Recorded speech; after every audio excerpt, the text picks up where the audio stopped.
आप सभी का इस कार्यक्रम में स्वागत है। मैं उपेंद्र अनमोल मुखर्जी नगर दिल्ली से आप सभी लोगों का स्वागत करता हूं।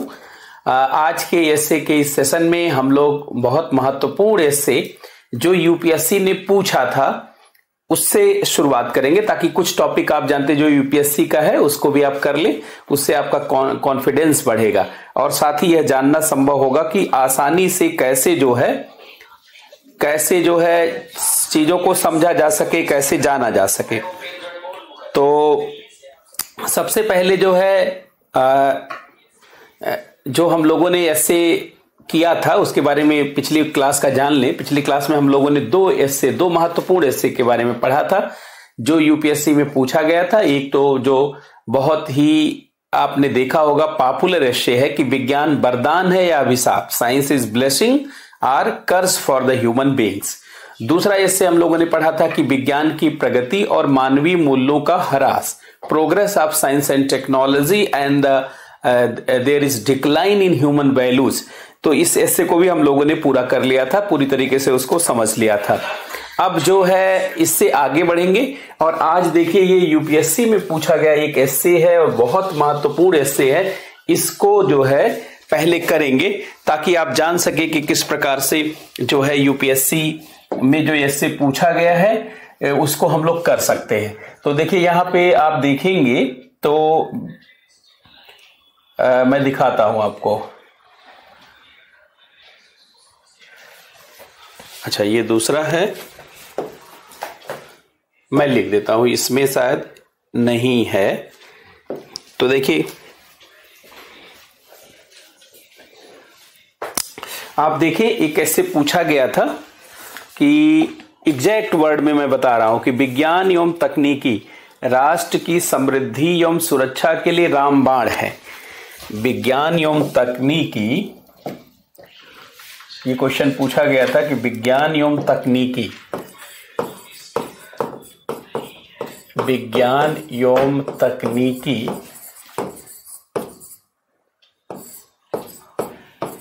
राष्ट्र की समृद्धि एवं सुरक्षा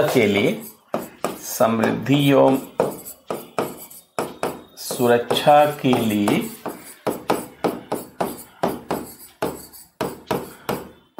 रामबाण है। ये ऐसे पूछा गया था 2013 में, यूपीएससी 2013 में। Science and technology is Pensiya for the growth and security of nation. ये पूछा गया था science and technology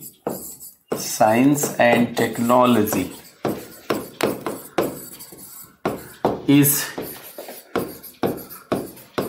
Pensiya for the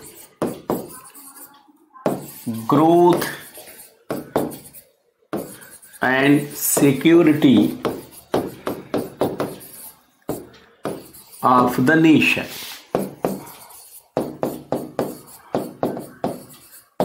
ये एस्से देखिए यूपीएससी 2013 में, जब यूपीएससी में एस्से के पेपर की शुरुआत हुई है तो यूपीएससी 2013 में ये क्वेश्चन पूछा गया।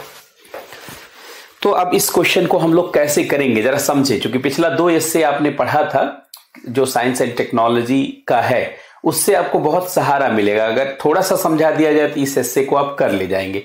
वैसे तो मैं पूरे इस एस्से का ड्राफ्ट बनाऊंगा ताकि कुछ जानते हैं एस्से आपके नोट्स में लेआउट के फॉर्म में आ जाए, एक स्ट्रक्चर के फॉर्म में आ जाए और रिवीजन करते समय जानते हैं आपकी मेमोरी में बैठ जाए। तो उससे रिलेटेड जब भी कोई एस्से पूछा जाएगा आप तुरंत उसको कर ले जाएंगे। देखिए यह माना जाता है, ध्यान से सुने, यह माना जाता है कि जिस चीज पर आप पहले से तैयारी किए होते हैं उस विषय पर अगर आपको लिखने को दिया जाता है तो आपका परफॉर्मेंस बेहतर होता है, आप अच्छा लिखते हैं और उस आपके लेखन पर जानते हैं मार्क्स भी अच्छे मिलते हैं। इसीलिए हर टॉपिक, इवन जब हम लोग जीएस की पढ़ाई कर रहे होते हैं तब भी कोशिश की जाती है, मान लीजिए हमको इकोनॉमी पढ़ना है या साइंस एंड टेक्नोलॉजी पढ़ना है या इंडियन पॉलिटी पढ़ना है या आईआर पढ़ना है या हिस्ट्री पढ़ना है या ज्योग्राफी पढ़ना है, तो क्या किया जाता है, जितने टॉपिक सिलेबस के हैं जो जो टॉपिक सिलेबस में दिए गए हर टॉपिक से जुड़े हुए इंपॉर्टेंट क्वेश्चन का एक लेआउट तैयार किया जाता है। उससे ये फायदा होता है कि जब आप किसी विषय या टॉपिक से जुड़े हुए कुछ प्रश्नों को तैयार करके उसका लेआउट बना लेते हैं, उसका एक खाका बना लेते हैं, तो आपको पता हो जाता है कि इस टॉपिक से ऐसे ऐसे सवाल पूछे जाते हैं और उसका ये संभावित उत्तर हो सकता है। इससे जानते हैं विल पावर बढ़ता है, आत्मशक्ति बढ़ती है, इच्छा शक्ति बढ़ती है और यह लगने लगता है कि इस टॉपिक को मैं कर ले जाऊंगा। और यही जानते हैं आत्मबल आपको बाकी क्वेश्चन को करने के लिए भी क्षमता प्रदान करता है। इसीलिए तैयारी करते समय अच्छी तैयारी उसी को मानी जाती है जिस तैयारी में आप लगभग हर जानते हैं जो सिलेबस का पार्ट है सब पे आपने कुछ न कुछ क्वेश्चन का खाका तैयार किया है। जैसे मान लीजिए हिस्ट्री का बीपीएससी मेंस में हिस्ट्री का पार्ट है, तो हिस्ट्री में अभी तक तो लिमिटेड क्वेश्चन पूछे जाते रहे हिस्ट्री और कला और संस्कृति से, तो आपने आवश्यक क्वेश्चन का एक फॉर्मेट तैयार कर लिया नोट्स में, तो कॉन्फिडेंस हो जाता है कि अच्छा अब इस पर कोई भी क्वेश्चन आएगा कर ले जाएंगे। भारतीय संविधान और राज्य व्यवस्था पे आपने खाका तैयार कर लिया 30-40 क्वेश्चन का कि ये इस तरीके से क्वेश्चन होंगे और ऐसे उसके संभावित उत्तर होंगे और इस तरीके के अगर प्रश्न पूछे जाएंगे तो मैं ऐसे अपनी तैयारी को रखूंगा। इसी तरीके से science and technology, economy, geography सारे पार्ट में तो आपको सहजता मिलती है, उससे जानते हैं आसानी होती है। इसी नाते निबंध में भी यही प्रक्रिया हम लोग अपनाएंगे और कुछ चीजों का खाका बना करके रखेंगे ताकि जानते हैं उस विषय में ये लगने लगे कि नहीं मैं अच्छा करने की स्थिति में आ गया हूं। और जब यह भाव आ जाता है तो ये जान लीजिए आपने देखा होगा सारे टॉपर्स या जितने भी लोग दुनिया में सफल हैं, अगर आप उनसे पूछिए कि आप कैसे सफल हुए और किन चीजों ने आपको सफल बनाया, तो हमेशा वो एक बात जरूर बोलते हैं कि सबसे पहले जीतने से पहले, सफल होने से पहले स्वयं को जीतना होता है। स्वयं के अंदर जानते वो भाव आना जरूरी है कि मैं जीत रहा हूं। और जब ये भाव जानते हैं आपके मस्तिष्क में, आपके उत्साह में, उमंग में आ जाता है, तो आपके अंदर अपने आप जानते हैं व्यापक ऊर्जा प्रकट होती है, आपका व्यापक जागरण होता है। और आप जान लें, आपने अगर रामचरितमानस या रामायण पढ़ा होगा तो एक प्रसंग आता है हनुमान जी का। हनुमान जी कर सकते थे लेकिन उन्हें पता नहीं था। जामवंत ने कहा काचुप साधि रहे बलवाना, पवन तनय बल पवन समाना, बुद्धि विवेक विज्ञान निधाना। हनुमान जी को जगाया या यूं कहे उन्हें बताया कि आपके पास तो अनंत क्षमता है और आप क्यों चुप हैं, आप तो बहुत ज्यादा बलवान है, बुद्धिमान है। फिर हनुमान जी को भी लगने लगा अच्छा मैं कर सकता हूं क्या ये काम। फिर जानते हैं अंततः उन्होंने ही सीता की खोज की, लंका दहन किया, लंका तक पहुंचे, मां सीता का जहां जानते हैं स्थान था उसका पता लगाया, सब कुछ जाना। तो सोचिए जिसको जो इतना सारा कर सकता था उसे भी नहीं पता था कि मैं कर सकता हूं, वो भी सोच रहा था कैसे होगा क्या होगा। आप और हम भी अनेक चीजें कर सकते हैं लेकिन जानते हैं उसका आत्मबल जागृत नहीं हो पाता है। कई बार उसके लिए हमारा मन जानते हैं जागृत नहीं होता और हमारा मन उसको लेकर के जानते हैं एकदम उमंग और उत्साह से भरा नहीं होता। तो 50% सफलता जानते, 50 से 60% सफलता मानसिक सफलता है और मानसिक सफलता में जो विद्यार्थी सफल हो जाता है वो बीपीएससी की तो बात छोड़िए, वो तमाम पीसीएस के एग्जाम सहित यूपीएससी में भी बहुत अच्छी रैंक प्राप्त करता है। आप जानते हैं ये बहुत ही अच्छा है। आपको एक जानते हैं हमारी ही क्लास की घटना है, एक गौरव बुडानिया है जो है 2020 में यूपीएससी में उनकी जो है 12वीं रैंक आई और आप जानते हैं वो आरएस की तैयारी कर रहे थे, राजस्थान एडमिनिस्ट्रेटिव सर्विसेज की तैयारी कर रहे थे और वो राजस्थान की तैयारी करते करते उनकी समझ और सोच ऐसी विकसित हुई और उनका मानसिक जागरण हुआ। उनको लगने लगा कि नहीं मैं यूपीएससी भी कर सकता हूं, तो साथ में थोड़ा थोड़ा यूपीएससी की भी तैयारी, मतलब क्वेश्चन देखने लगे। तैयारी तो लगभग एक ही चीज, कंटेंट लगभग एक जैसा है, किस डिजाइन में पेश करना है वो सीखना। उन्होंने जानते थोड़ा उस पर ध्यान दिया तो उनका उसी साल जानते 13वीं रैंक आरएस में और 12वीं रैंक आप देखिए यूपीएससी में सेलेक्ट हो गए। मतलब ऐसा नहीं कि आप बीपीएससी की तैयारी कर रहे हैं तो खाली बीपीएससी सेलेक्ट होंगे, बीपीएससी तो सेलेक्ट होंगे ही, हो सकता है उससे भी अच्छी रैंक उसी साल आपकी यूपीएससी में आ जाए।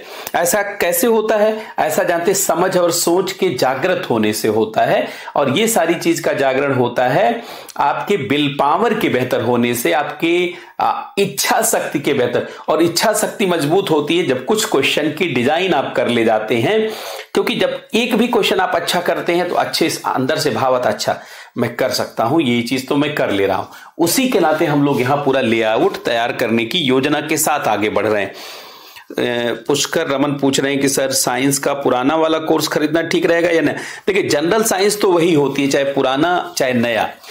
हाँ, साइंस एंड टेक्नोलॉजी में बदलाव होता है, तो जनरल साइंस आप बिल्कुल ले सकते हैं, क्योंकि बहुत एक्सक्लूसिव हमने पढ़ाया हुआ है 50-52 क्लास में, उसको पूरा जानते हैं। एक बार लेकर के रिवाइज कर लें, खूब अच्छे से नोट्स बना लें और रिवीजन करते रहेंगे, बहुत फायदा रहेगा। अब देखिए ये निबंध पूछा गया है कि विज्ञान एवं तकनीकी राष्ट्र की समृद्धि एवं सुरक्षा के लिए एक शब्द है रामबाण, पेनिसिया। पेनिसिया माने समृद्धि और सुरक्षा की सभी जरूरतों को पूरा करने की क्षमता। भाई रामबाण किसे कहा जाता है? जो अचूक हो। देखिए रामबाण का मतलब जो सारी समस्याओं का निदान कर दे। रामबाण मतलब होता है अचूक, निवारक। रामबाण का मतलब होता है निवारक, अचूक, या कहें सभी समस्याओं को समाप्त करने वाला, सभी समस्याओं को समाप्त करने वाला, इसी को कहा जाता है रामबाण या पेनिसिया। अंग्रेजी का वर्ड है पेनिसिया, है कि नहीं? इसका मतलब होता है रामबाण। किसके लिए रामबाण है? ये कह रहा है कि राष्ट्र की समृद्धि के लिए और राष्ट्र की सुरक्षा के लिए। कौन है रामबाण? विज्ञान एवं तकनीकी। अब देखा जाए, सबसे पहले हमने हमेशा समझाया है कि जब भी निबंध लिखना हो तो पहले टॉपिक को 3-4 बार पढ़ा जाता है। पढ़ करके ये देखा जाता है कि जो टॉपिक दिया गया है, जो विषय दिया गया है, वो उसके कितने पार्ट हैं। तो देखिए इस विषय के भी 2 पार्ट है, एक तो विज्ञान एवं तकनीकी, दूसरा राष्ट्र की समृद्धि सुरक्षा के लिए रामबाण। मतलब राष्ट्र की समृद्धि सुरक्षा के लिए रामबाण कौन है? विज्ञान एवं तकनीकी। मतलब 2 टॉपिक है, एक हो गया कि विज्ञान एवं तकनीकी रामबाण है किसके लिए? दूसरा राष्ट्र की समृद्धि एवं सुरक्षा के लिए।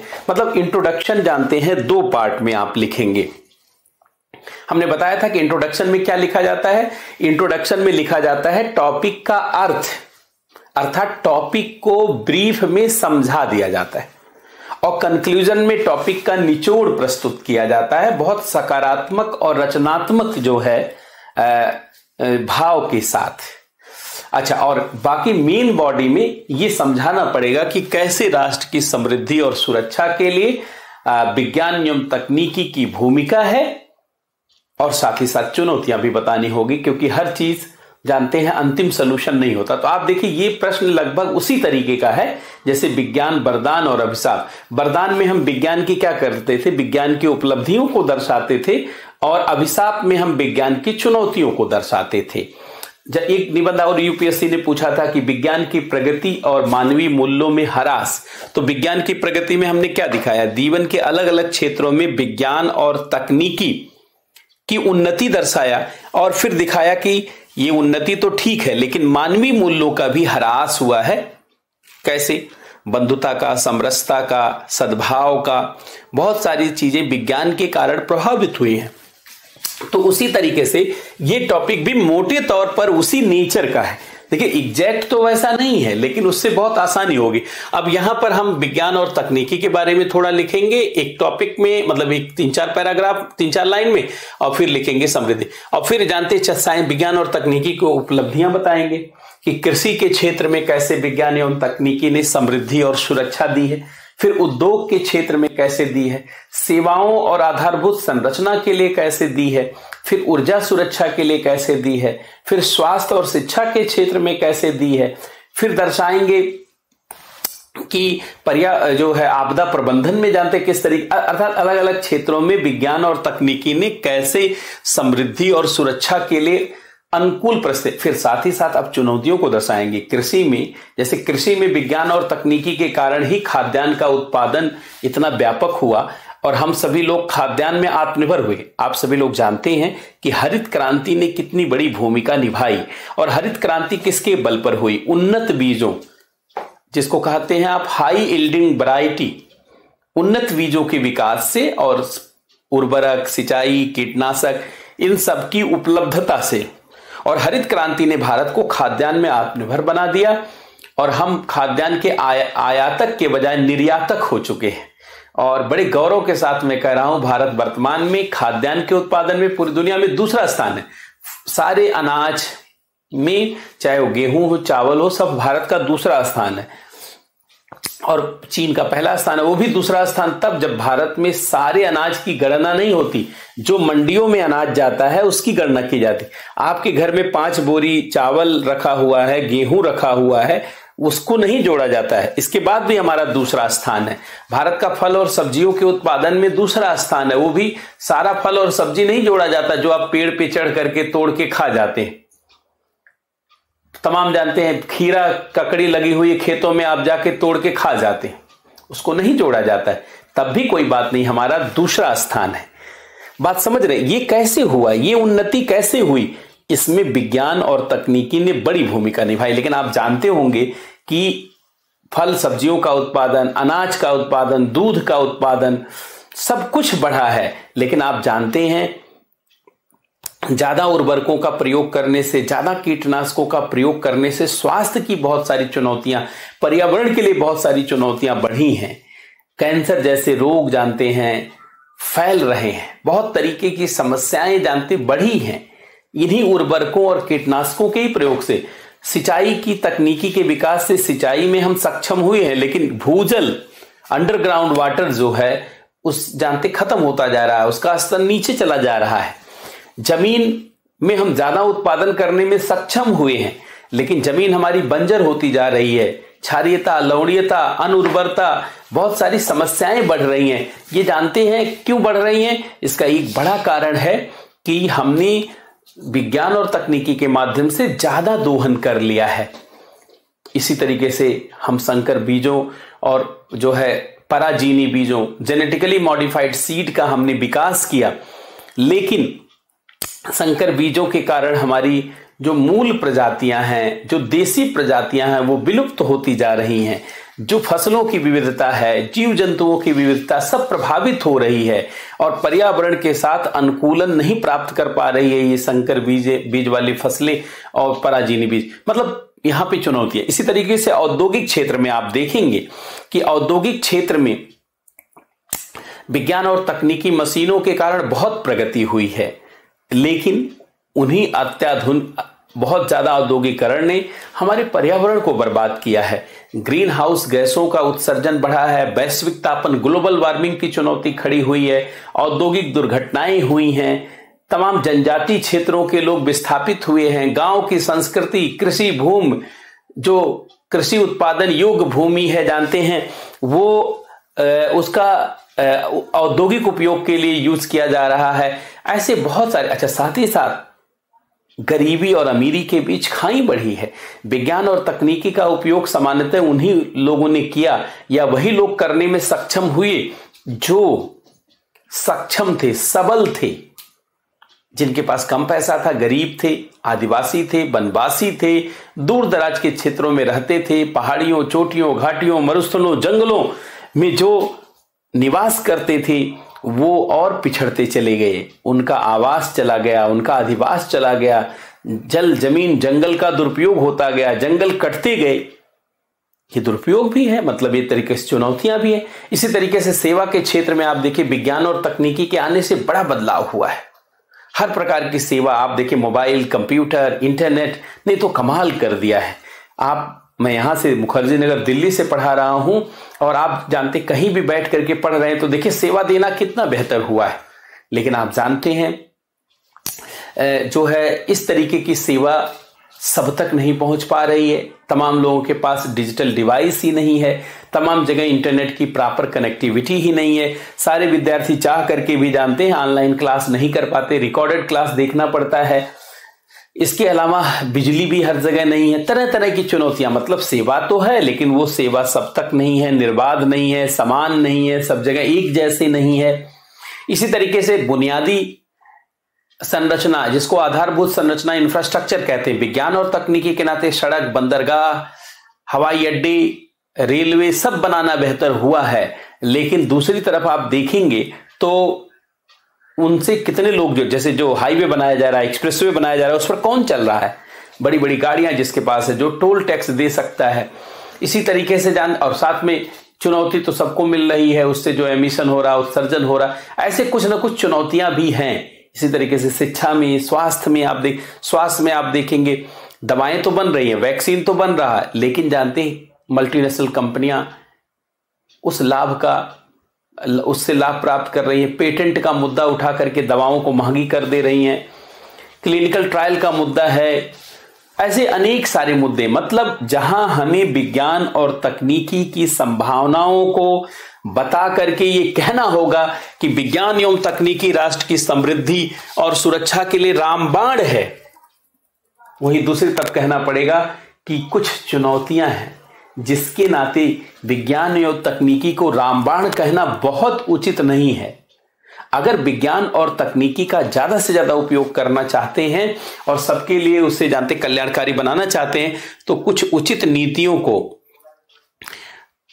उचित जानते हैं जो है तैयारियों को, और उसके लिए बहुत उचित खाका और नेशनल फ्रेम बना करके जानते सरकार को रखना होगा। तभी विज्ञान और तकनीकी को ज्यादा से ज्यादा लाभकारी बना करके रामबाण की दिशा में आगे बढ़ाया जा सकता। अन्यथा चुनौतियों के कारण विज्ञान एवं तकनीकी को हम पूरी तरीके से रामबाण नहीं कह सकते। हाँ, रामबाण बनाने की दिशा में प्रयास कर सकते हैं। तो ऐसे निचोड़ लिखा जा सकता है। मुझे लगता है आप सारे लोग इस बात को समझ पा रहे होंगे। तो देखिए, इसी तरीके से आगे बढ़ना है, समझना है। सबको समझ में आ गया? एक बार जरा यस लिखेंगे। पुष्कर पूछ रहे हैं कि इस निबंध में चुनौतियों का वर्णन कहां? चुनौतियों का वर्णन नहीं है, लेकिन देखिए शब्द क्या यूज किया है, रामबाण। रामबाण का मतलब अंतिम समाधान। तो अगर आप स्वीकार कर लेंगे अंतिम समाधान है, तो आपको ये नहीं माना जाएगा आपकी सोच व्यापक है। विज्ञान एवं तकनीकी हर समस्या का समाधान नहीं है, अधिकतर समस्याओं का समाधान है, साथ ही साथ कुछ चुनौतियां भी पेश कर रहा है। जो आपने अभिशाप के रूप में लिखा था, तो उसको बताना पड़ेगा, क्योंकि ये अतिवादी वर्ड है। रामबाण का मतलब होता है, ये देखिए, निवारक, अचूक, सभी समस्याओं को समाप्त करने वाला। विज्ञान सभी समस्याओं को समाप्त कर रहा है, ये एक अतिवादी सेंटेंस है। हां, अधिकतर समस्याओं का समाधान कर रहा है, साथ में कुछ चुनौतियां भी पेश कर रहा है कि नहीं? आखिर मानव तो मानव है। बस बात समझ पा रहे हैं ना? हाँ, तो यही देखिए, पक्ष और विपक्ष दोनों को दर्शाना है, लेकिन सकारात्मक भाव के साथ, कोई दुराग्रह के साथ नहीं, कोई पूर्वाग्रह के साथ। देखिए, विज्ञान और तकनीकी में ना पूर्वाग्रह हो ना दुराग्रह हो, मतलब ना तो इसे ज्यादा ही आप सपोर्ट करने लगे, पूर्वाग्रह से ग्रसित रहिए कि विज्ञान और तकनीकी बड़ी अच्छी है। अच्छी तो है, लेकिन पूर्वाग्रह नहीं होना चाहिए। अच्छी चीज में भी पहले से ये नहीं कि हर चीज निश्चित कर लीजिए सब अच्छा है, और दुराग्रह भी नहीं होना चाहिए कि विज्ञान और तकनीकी की जबरदस्ती बुराई की जाए।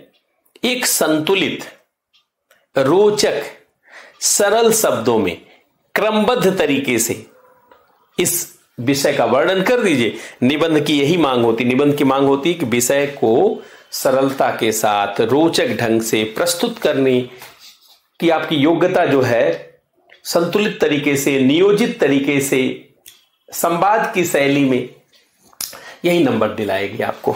मुझे लगता है समझ गए मेरी बात को। अब चलिए इसका फ्रेम बना लेते हैं एक। अब देखिए, इंट्रो मतलब इंट्रोडक्शन, मेन बॉडी और कंक्लूजन। अब इंट्रोडक्शन में क्या लिखेंगे? टॉपिक के अर्थ को लिखा जाता है, यहां मैं लिख देता हूं दोबारा, वैसे तो आप जानते हैं। टॉपिक का अर्थ या टॉपिक को समझाना, सरल शब्दों में टॉपिक को समझाना, उसको क्लियर करना, और यहां पर टॉपिक के निचोड़ को प्रस्तुत करना, टॉपिक के सार को। सार क्या होता है? सार का मतलब होता है एकदम मूल बात आपने कह दिया कि देखिए विज्ञान और तकनीकी ने निश्चित रूप से जीवन के अनेक क्षेत्रों को, चाहे वो व्यक्तिगत जीवन का क्षेत्र हो चाहे सार्वजनिक, सबको सहज, सरल और व्यापक बनाया है। लेकिन विज्ञान एवं तकनीकी की कुछ चुनौतियां रही हैं जिसने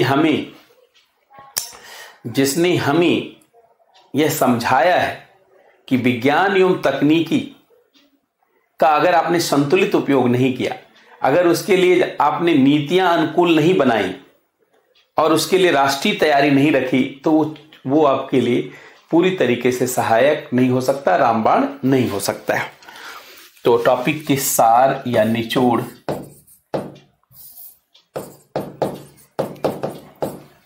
निचोड़ को प्रस्तुत करना, और यहां पर ये टॉपिक का विस्तार है पूरी तरीके से। टॉपिक के सभी भागों का विस्तार वर्णन, सकारात्मक, नकारात्मक, जो भी एस्पेक्ट है सबको दर्शाना, बिना पूर्वाग्रह के, बिना दुराग्रह के। इतनी बात सब लोग समझ गए?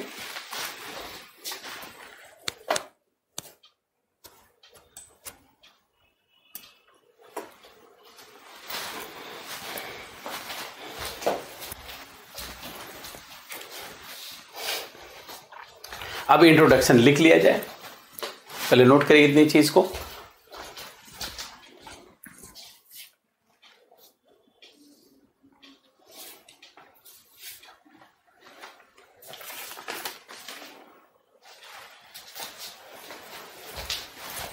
अब इंट्रो लिखिए आप। इंट्रो लिखना तो आप खूब समझ गए हैं विज्ञान के पक्ष में। देखिए ध्यान से सुनिए, इसका इंट्रोडक्शन कई तरीके से लिखा जा सकता है। एक तो कहा जा सकता है प्राचीन समय से ही मनुष्य विज्ञान एवं तकनीकी का उपयोग करता रहा है।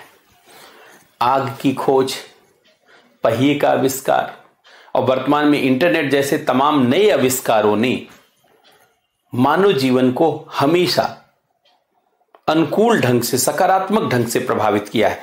लेकिन जब आग की खोज हुई तो आग लगना भी शुरू हुआ, तमाम चीजें, आगजनी की घटना भी हुई, पहिए का आविष्कार हुआ तो एक्सीडेंट भी शुरू हुआ, और इंटरनेट जैसी नई चीजें आई तो तमाम लोग समय बर्बाद कर रहे हैं, रील देख रहे हैं, अनेक नकारात्मक चीजों से भी जुड़ रहे हैं।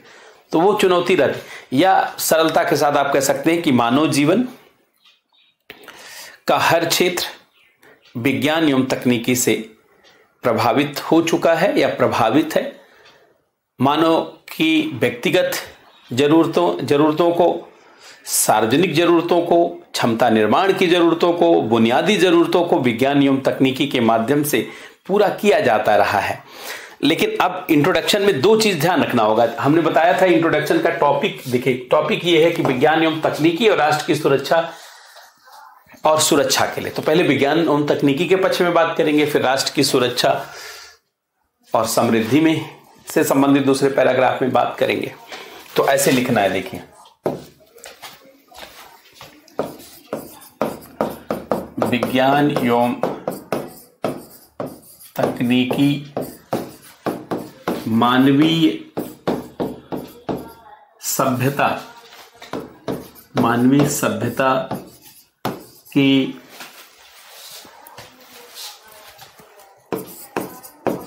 विकास में सबसे अधिक सहायक रहा है। मानव की मानव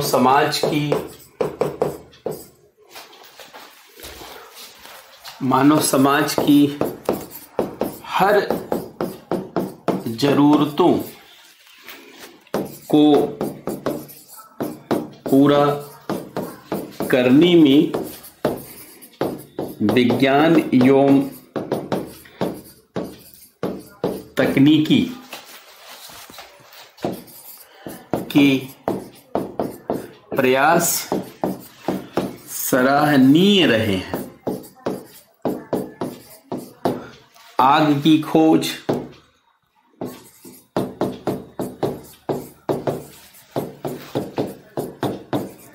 पहिए का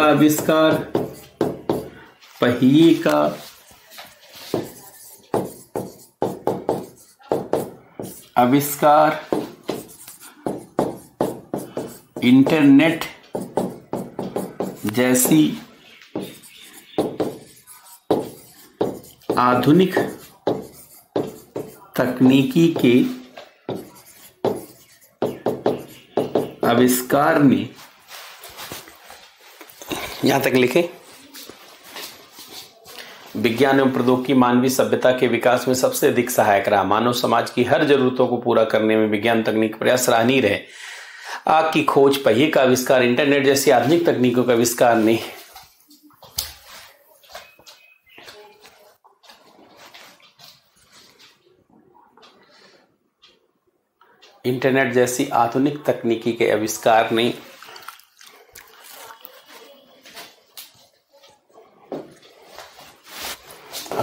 ने मानव क्षमता को हमेशा बढ़ाता रहा है।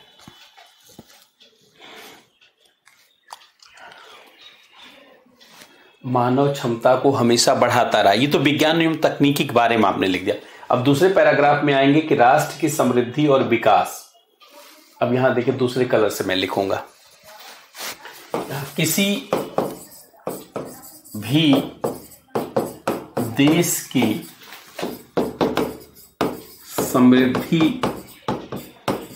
समृद्धि एवं सुरक्षा को अगर देखा जाए तो वह विज्ञान एवं तकनीकी के कारण उन्नत हुआ है। विकसित देशों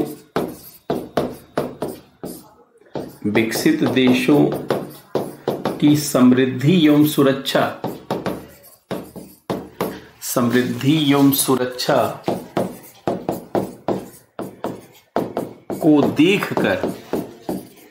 को देखकर इसका सहज अनुमान लगाया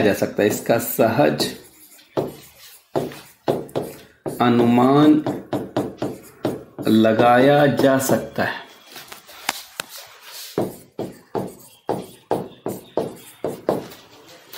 किसी भी देश की समृद्धि एवं सुरक्षा को अगर देखा जाए तो वह विज्ञान एवं तकनीकी के कारण उन्नत हुआ है। विकसित देशों की समृद्धि एवं सुरक्षा को देखकर इसका सहज अनुमान लगाया जा सकता है। वर्ड स्टॉक जानते हैं, प्रैक्टिस से बढ़ता जाएगा, लगातार बढ़ता जाएगा। अब देखिए, मैंने एग्जाम्पल दे दिया। अब इसी में भारत की बात पर अब आएंगे। राष्ट्र के विकास का मतलब अब भारत की बात करेंगे। फिर विकसित देशों की समृद्धि एवं सुरक्षा को देखकर इसका सहज अनुमान लगाया जा सकता है। अब कहना पड़ेगा, भारत में भी समृद्धि और सुरक्षा को पूरा करने में विज्ञान एवं तकनीकी का ही उपयोग किया गया। 1991 में जो आर्थिक सुधार शुरू किया गया, वहां से तकनीकी का चलन आप देखेंगे बहुत तेजी से बढ़ा है। भारत में भी आर्थिक समृद्धि एवं सुरक्षा को बेहतर, भारत में भी आर्थिक समृद्धि एवं सुरक्षा को बेहतर करना विज्ञान एवं तकनीकी के कारण संभव हुआ है।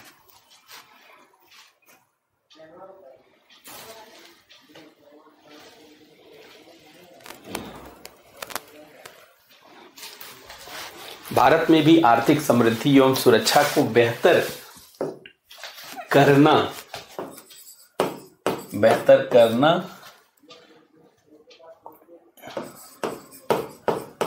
विज्ञान एवं तकनीकी, बेहतर करना विज्ञान एवं तकनीकी के कारण ही संभव हुआ है। जैसे भारत का कृषि क्षेत्र, भारत का कृषि क्षेत्र दुनिया का दूसरा बड़ा क्षेत्र है। कृषि उत्पादन में भारत का पूरी दुनिया में दूसरा स्थान, औद्योगिक उत्पादन में 5वां स्थान और सेवा क्षेत्र के उत्पादन में 8वां स्थान हमारा है। तो भारत का कृषि क्षेत्र, उद्योग क्षेत्र, सेवा क्षेत्र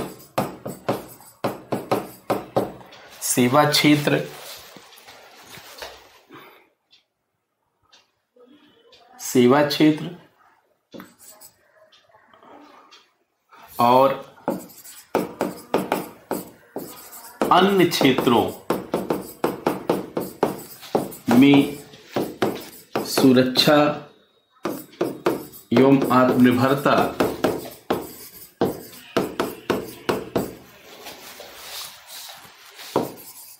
के लिए जो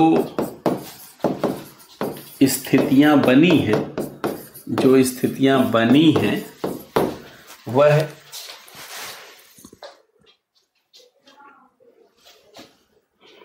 टॉपिक तो मैंने लिखवा दिया पुष्कर, इसी तरीके से आगे बढ़ेंगे।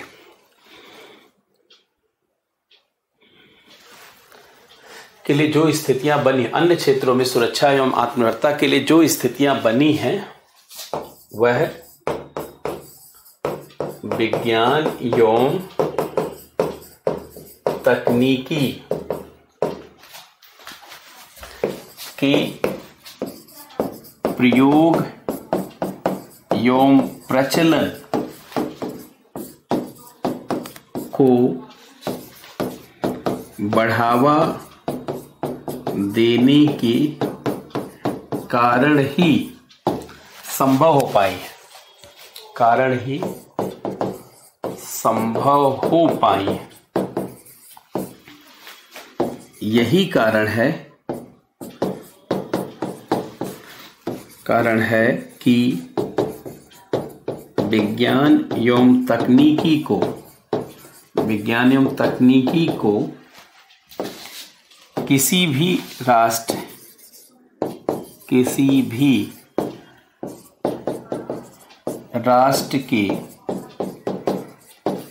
समृद्धि एवं सुरक्षा के लिए रामबाण कहा जाने लगा है।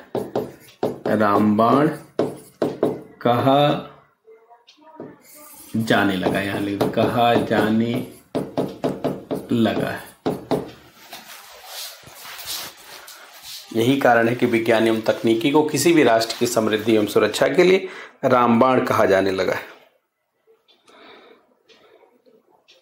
ये तो इंट्रोडक्शन में दो पक्ष हो गए, एक विज्ञान और तकनीकी, दूसरा राष्ट्र के समृद्धि और सुरक्षा के लिए रामबाण।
नोट किया आपने।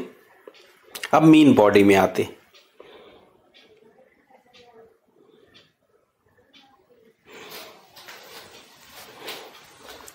नहीं शब्द तो जानते बढ़ जाएंगे, उसकी चिंता ना करें कि 500 शब्दों में आप लिख रहे हैं तो आगे आप और अधिक शब्दों में लिखेंगे। तो शुरुआत है, शब्द बढ़ाना तो आसान होता है क्योंकि उसको विस्तार देना होता है। बस पहले जानते हैं लेआउट बनाना ज्यादा महत्वपूर्ण होता है। अब देखिए मीन बॉडी, अब यहां पर आपको बताना होगा कि राम विज्ञान एवं तकनीकी रामबाण कैसे है और चुनौतियां, मतलब विज्ञान और तकनीकी कैसे सहायक है, चुनौतियां अलग अलग क्षेत्रों में। देखिए तो यहां पर बताना होगा कि राष्ट्र की समृद्धि एवं सुरक्षा में साइंस एंड टेक्नोलॉजी, विज्ञान एवं तकनीकी। अब बताना पड़ेगा कि अलग अलग क्षेत्रों में संभावनाएं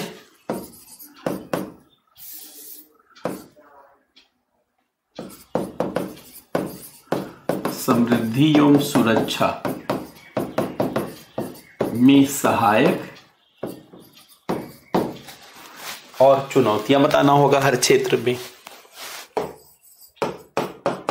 अब इसी के लिए पैराग्राफ लिखना है तो ज्यादा बेहतर है पहले संभावनाएं एक साथ सारा लिख दीजिए। जैसे कृषि के क्षेत्र में, जैसे कृषि के क्षेत्र में, कृषि के क्षेत्र में जब बात करेंगे तो खाद्य सुरक्षा हो ही जाएगा उसमें उसमें। अच्छा, उद्योग के क्षेत्र में, उद्योग के क्षेत्र में औद्योगिक क्रांति ही जानते हैं विज्ञान एवं तकनीकी से प्रभावित रही है। ब्रिटेन में औद्योगिक क्रांति हुई, जहां हाथ से या मैनुअली लोग काम करते थे वहीं मशीन से काम करने लगे। सेवा क्षेत्र में, सेवा क्षेत्र में अभी थोड़ा थोड़ा चर्चा करेंगे, उससे आपको पता चल जाएगा। बुनियादी संरचना में या आधारभूत संरचना में, बुनियादी या आधारभूत संरचना के क्षेत्र में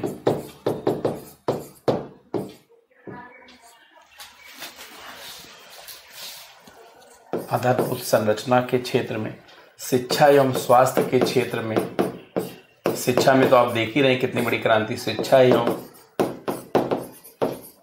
स्वास्थ्य के क्षेत्र में, ऊर्जा सुरक्षा के क्षेत्र में, ऊर्जा सुरक्षा के क्षेत्र में, आपदा प्रबंधन में,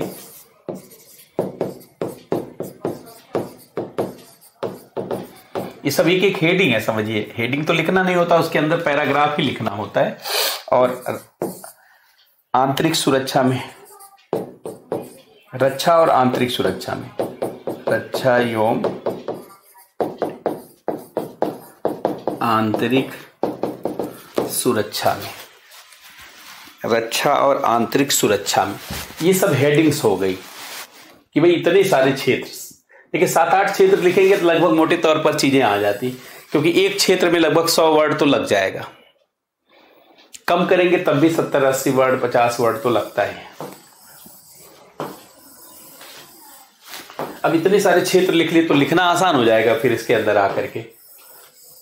और फिर इसी संदर्भ में जानते चुनौतियों के लिए, अब चुनौती 100 शब्द में लिखी नहीं जाती, चुनौतियां कोशिश की जाती है कि दशांश में लिखा जाए। संभावनाएं अगर अब आप कहीं 100 शब्द में लिखते हैं तो चुनौती 10, 12, 15 शब्द में लिखी जाती।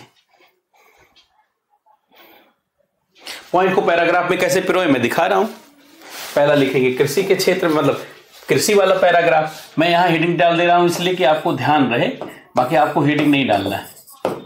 कृषि के क्षेत्र में, अब देखिए इसके लिए पैराग्राफ स्टार्ट करेंगे। कैसे स्टार्ट करेंगे भाई? कृषि के क्षेत्र में जो भी आधुनिक बदलाव आप देख रहे हैं, अत्यधिक उत्पादन आप देख रहे हैं, वो जानते हैं बीज, उर्वरक, सिंचाई, कीटनाशक, कृषि यंत्रों में होने वाले बदलाव के कारण हुआ है।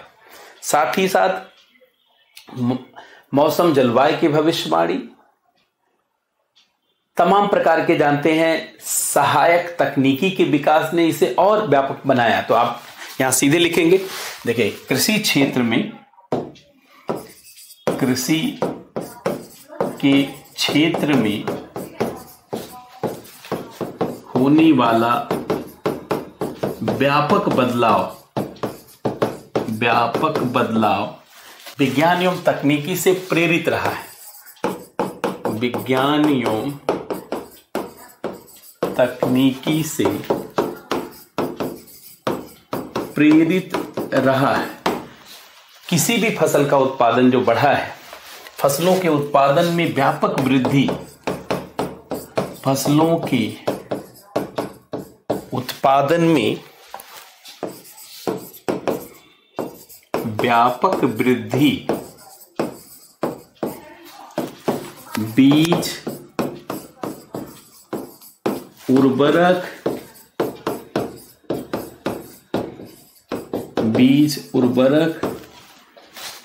कीटनाशक,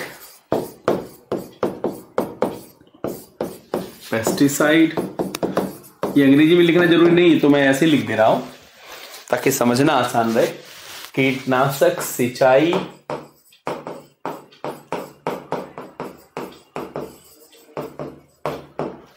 कृषि यंत्रों की उपलब्धता,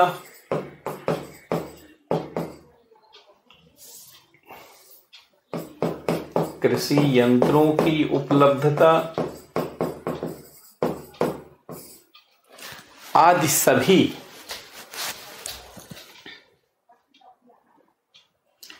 फसलों के उत्पादन में व्यापक वृद्धि, बीज उर्वरक, कीटनाशक, सिंचाई, कृषि यंत्रों की उपलब्धता आदि के कारण संभव हुआ है। आदि के कारण संभव हुआ है, और ये सभी विज्ञान एवं तकनीकी के कारण, और ये सभी विज्ञान एवं और एग्जाम्पल के साथ बात करना होगा, ये सभी विज्ञान एवं तकनीकी के कारण, जैसे भारत में हरित क्रांति, श्वेत क्रांति, नीली क्रांति, पीली क्रांति है कि नहीं, सुनहली क्रांति, पहले इतना लिखे।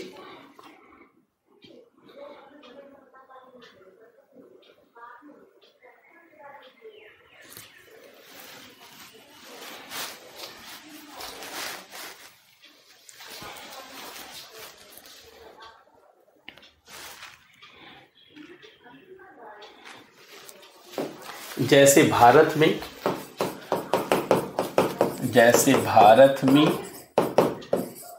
हरित क्रांति,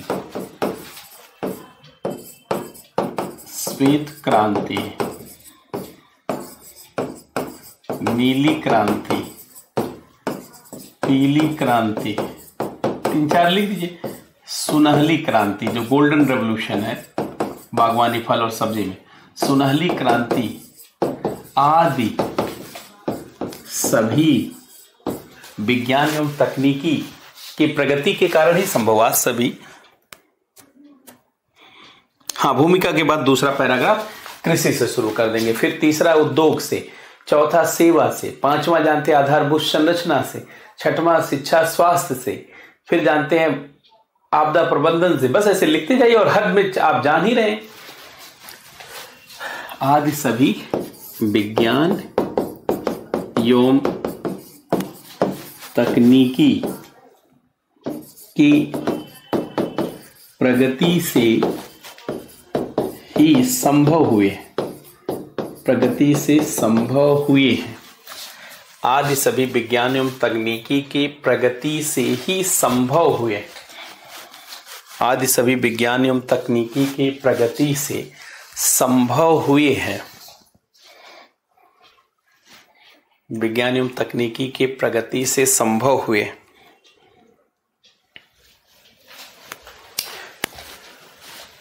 इसके अलावा जो भी उत्पादन करते हैं उसको अनेक उत्पादों में बदलना। जैसे आपने गेहूं का उत्पादन किया, लेकिन गेहूं से नमकीन बनाया, ब्रेड बनाया, बिस्किट बनाया, उसके अलावा भी सब, मतलब फूड प्रोसेसिंग भी पूरा इन्हीं से बाजार तक पहुंचाने में, उपयोग करने में।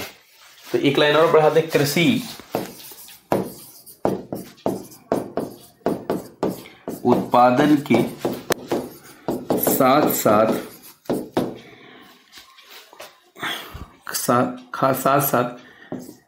कृषि उत्पादों के भंडारण, प्रसंस्करण, कृषि उत्पादों के भंडारण, प्रसंस्करण,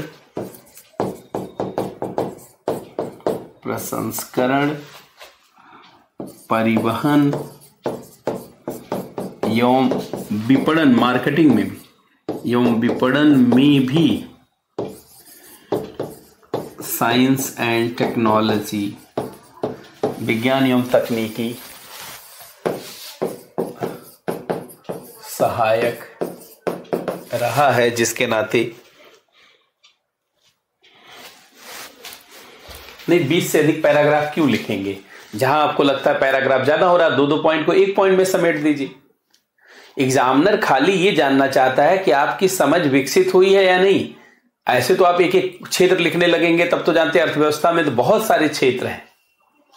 भारत में मंत्रालय ही 60 से अधिक हैं। 7-8 महत्वपूर्ण होता है, 7-8 क्षेत्र बना के लिख के आदि लिख दीजिए, या आपको उससे भी कम करना 5-6 पॉइंट लिख करके आदि लिख दीजिए, है कि नहीं? 3-3, 4-4 क्षेत्र को एक एक पैराग्राफ में लिख दीजिए।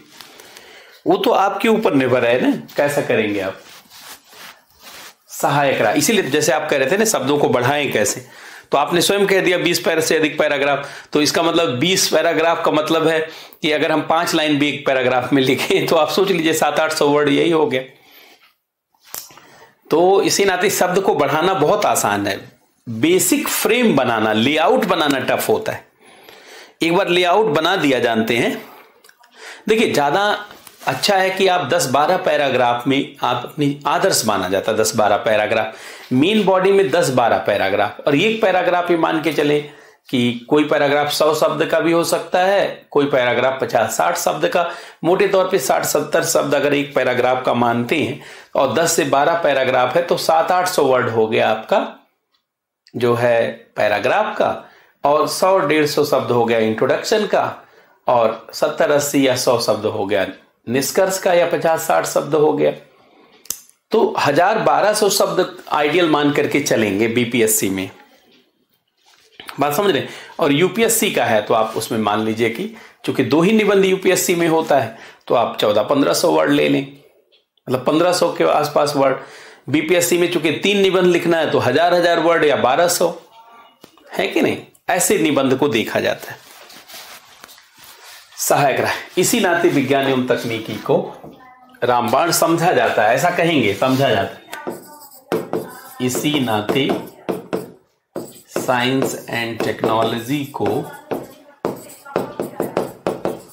रामबाण समझा जाता है, समझा जाता है। यहां स्वीकार नहीं करेंगे कि रामबाण है, समझा जाता है। रामबाण का मतलब अंतिम हथियार, सब कुछ करने वाला। अब देखिए ये हमने कृषि के क्षेत्र में कर दिया, अब आ जाते हैं उद्योग के क्षेत्र में।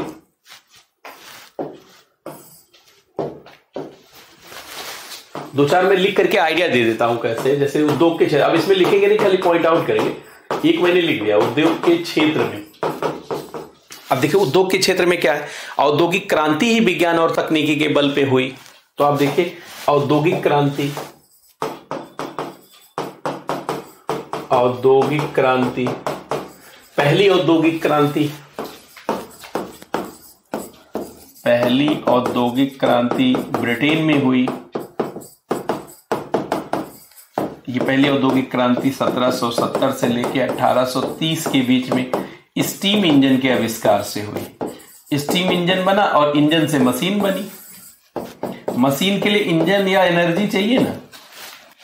फिर दूसरी औद्योगिक क्रांति, सेकेंड इंडस्ट्रियल रेवोल्यूशन, ये 1830 से।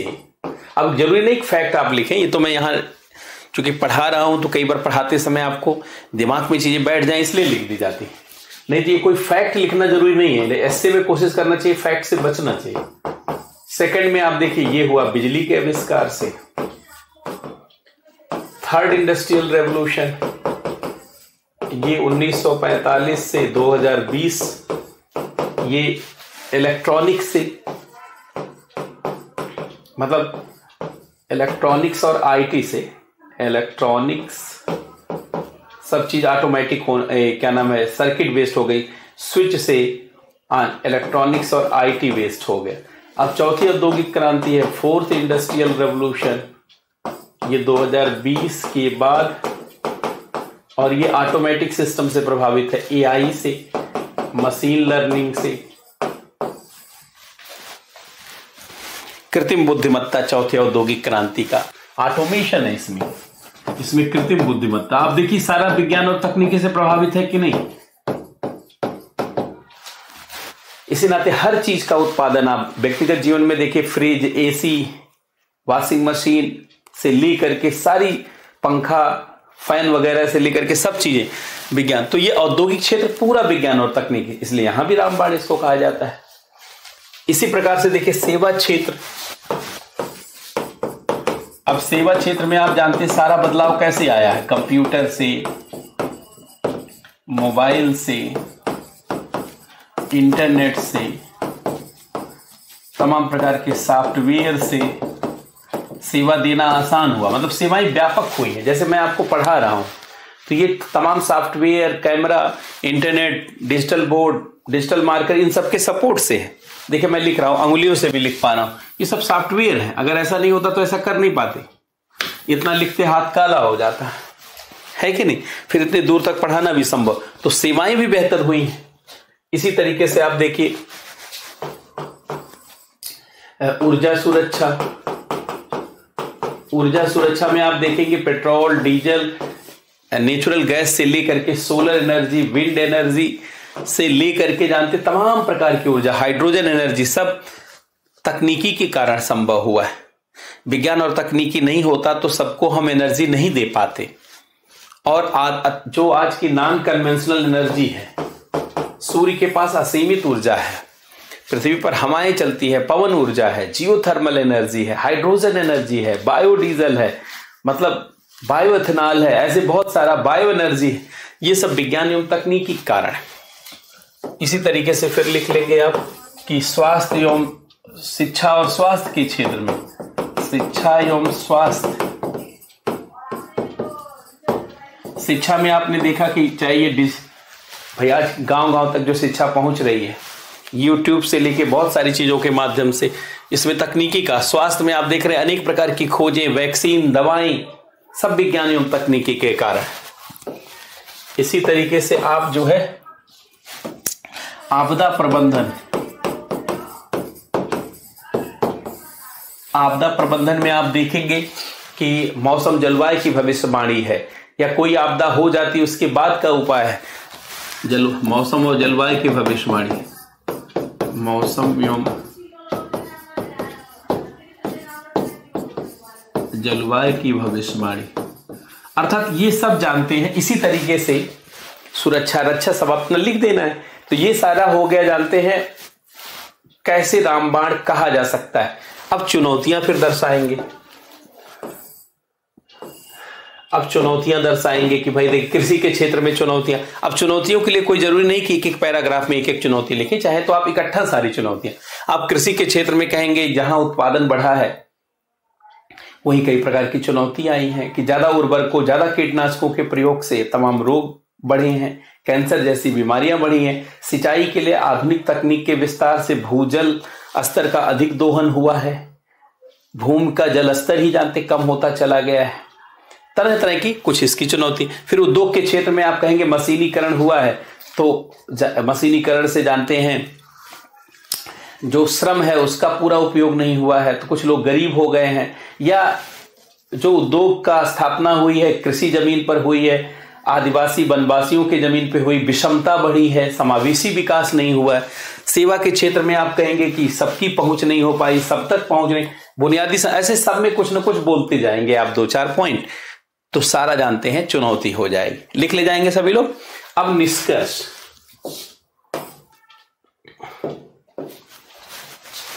अब निष्कर्ष में जानते क्या किया जाता है, निचोड़ को दर्शाया जाता है। पहले तो आप ये कहेंगे कि विज्ञान एवं तकनीकी के अनेक अनुकूल उपयोगों से देखा जा सकता है और कहा जा सकता है कि विज्ञान एवं तकनीकी मानव के लिए रामबाण जैसा रहा है। लेकिन आप कहेंगे कि कोई भी उपलब्धि, प्रगति अंतिम नहीं होती, वो कुछ चुनौतियों से जुड़ी होती है या चुनौतियां उत्पन्न करती है। अतः विज्ञान और तकनीकी का बेहतर उपयोग तभी संभव है जब चुनौतियों के समाधान के लिए पहले से नीतियों का निर्माण हो, राष्ट्रीय स्तर पे जानते हैं उसके लिए फ्रेमवर्क हो। तो निश्चित रूप से विज्ञान और तकनीकी रामबाण हो सकता है कि नहीं? बात समझ रहे हैं? तो आप देखिए, पहले तो कहेंगे कि विज्ञान एवं तकनीकी मानव जीवन के अनेक क्षेत्रों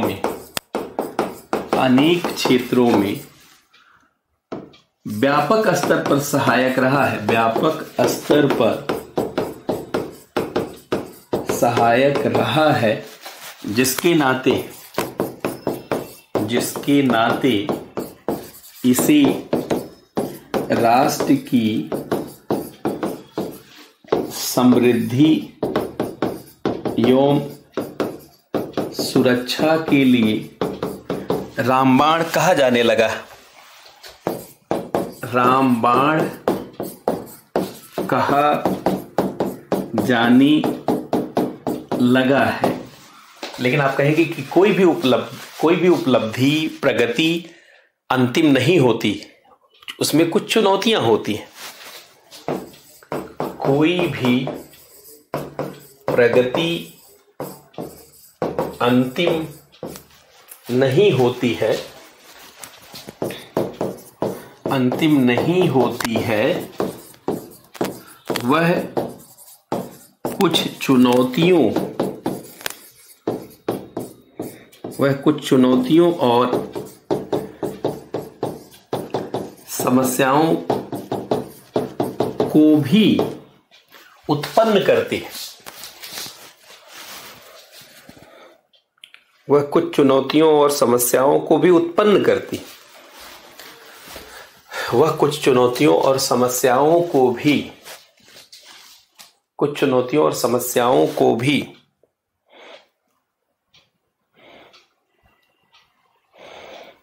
वह कुछ चुनौतियों और समस्याओं को भी उत्पन्न करती है। ऐसे में आवश्यक है कि चुनौतियों एवं समस्याओं के समाधान के लिए नीतियों का निर्माण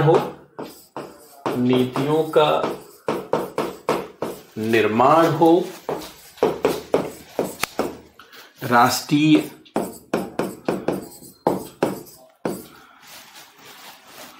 स्तर पर विज्ञान एवं तकनीकी के ऊपर एक ड्राफ्ट खाका हो, ताकि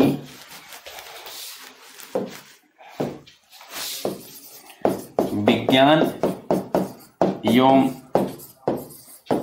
तकनीकी रामबाण होने की दिशा में विस्तार ले सके।